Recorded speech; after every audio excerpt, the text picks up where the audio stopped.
가피풀 말씀 테마 그분과 함께 끝까지 동행하라.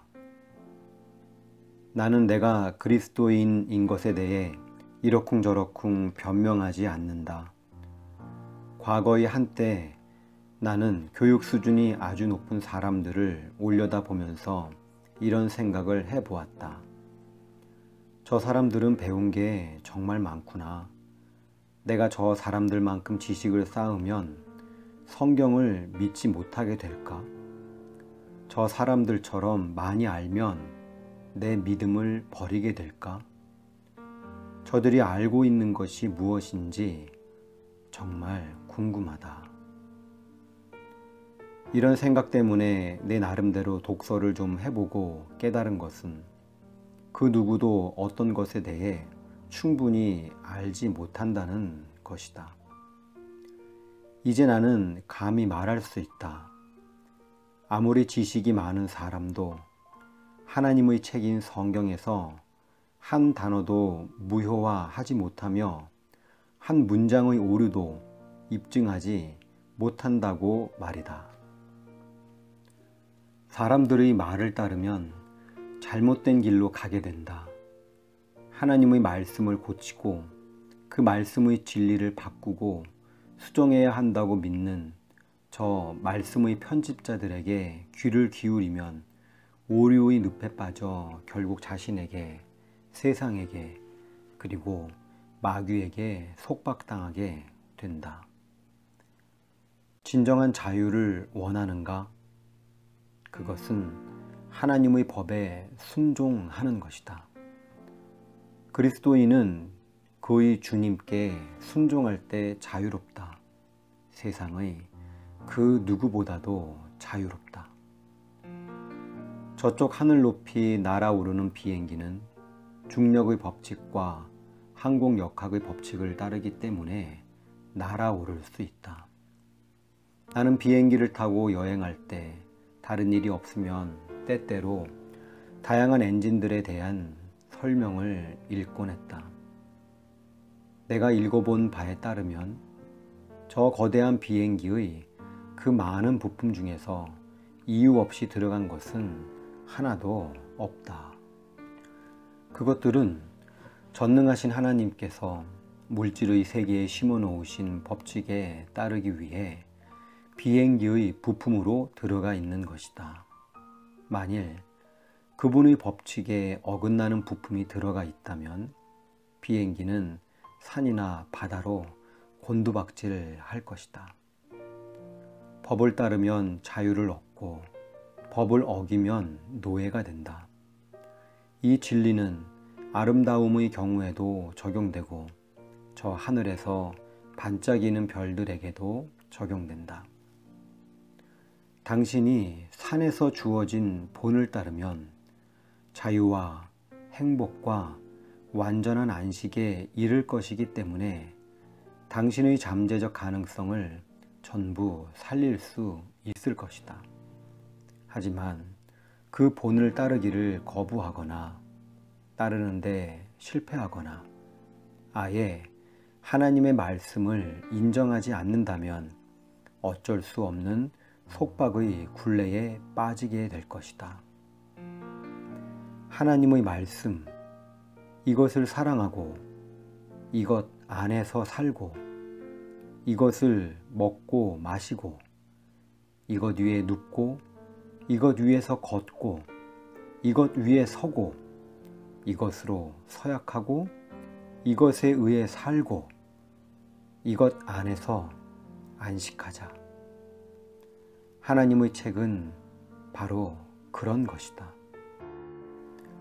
그분은 너는 삼가 이 산에서 내게 보인 양식대로 할지니라 출애굽기 25장 40절 라고 분명히 말씀하셨다. 당신의 삶을 깨끗하게 하여 그분의 뜻에 부합하는 삶을 살아라. 모세가 그의 일꾼들 중 어떤 이들이 일하는 것을 보고 그들에게 저기에 있는 저것은 무엇이냐 라고 물었는데 그들이 새로운 아이디어가 떠올라서 즉흥적으로 고쳤습니다 라고 대답했다면 어떤 반응을 보였을까? 틀림없이 그들을 꾸짖으며 당장 떼어내서 태워버려라. 하나님이 산에서 보여주신 본에 철저히 따르라 라고 말했을 것이다. 만일 모세나 바울 또 다른 성경의 성도가 오늘날 살아있어서 보통 교회들을 둘러본다면 어리석은 교인들이 성경의 본을 따르지 않고 자기 멋대로 뜯어고친 것들을 보게 될 것이다. 하나님의 말씀대로 행하여 그분께 순종하겠다고 굳게 결심하고 그분의 말씀을 믿고 굳게 붙들자. 우리는 행함 대신에 믿음을 추구하거나 반대로 믿음 대신에 행함을 추구하는 잘못을 범해서는 안 된다. 믿음과 행함을 혼동하면 안 된다. 믿어야 할 것은 믿고 행해야 할 것은 행하자.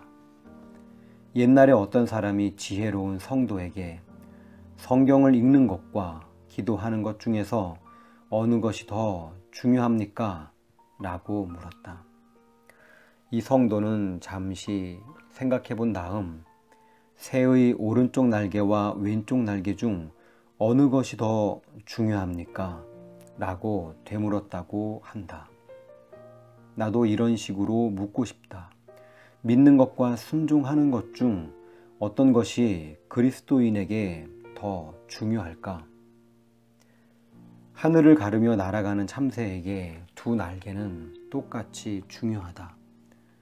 어느 한쪽 날개만 있다면 나는 것은 거의 불가능해진다.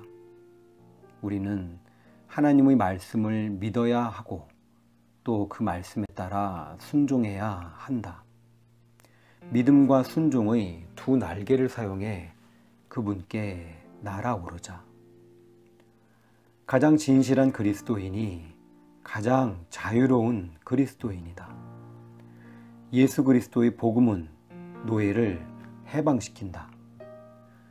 그러나 사람들은 내가 그리스도인들을 겪어본 바에 따르면 그들은 이상적인 사람이 못 됩니다. 라고 말한다. 이런 말이 나오는 이유는 하나님과 함께 끝까지 동행할 각오가 된 그리스도인이 거의 없기 때문이다. 어느 정도까지만 가다가 그 후에는 자기의 뜻대로 행한다. 주님을 따르다가 어떤 부분에서 조금 힘들어지면 이것에 대해 내가 완벽해질 필요가 있나?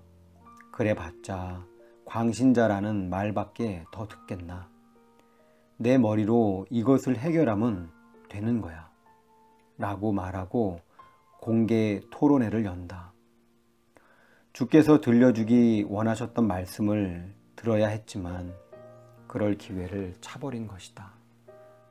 그러다 보니 미지근한 신앙생활을 이어가게 된다.